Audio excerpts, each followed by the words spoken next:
Hello folks, welcome to the channel. If you wish to learn how to fix Microsoft Visual C++ runtime errors, then stick on for the solutions.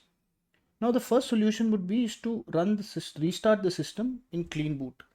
That basically means is that there are these third-party apps that sometimes create problems with the C++ runtime modules. So we will remove these. We will restart the system without these third-party services running in the background. Only Windows services will run. So how do we do that?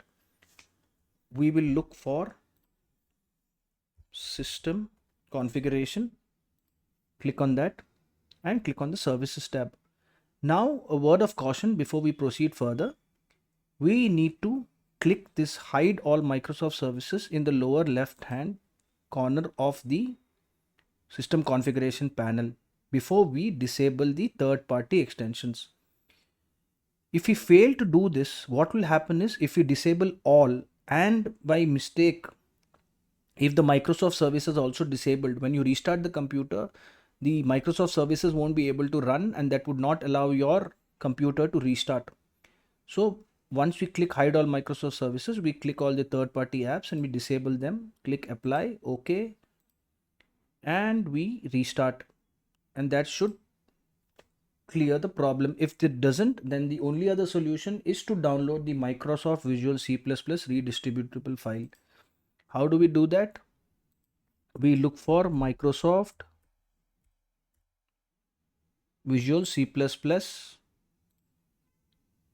All right. And we click on the link. We'll go down and we will download the relevant software that our system requires.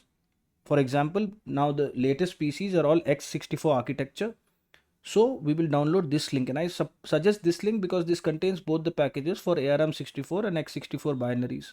If you have an older system or an x86 based system architecture, then download this file. Once you download it, you can install the relevant files in the installation folder and restart the computer. That should fix the problem. If this video helped you, then please subscribe to the channel. Enjoy your day.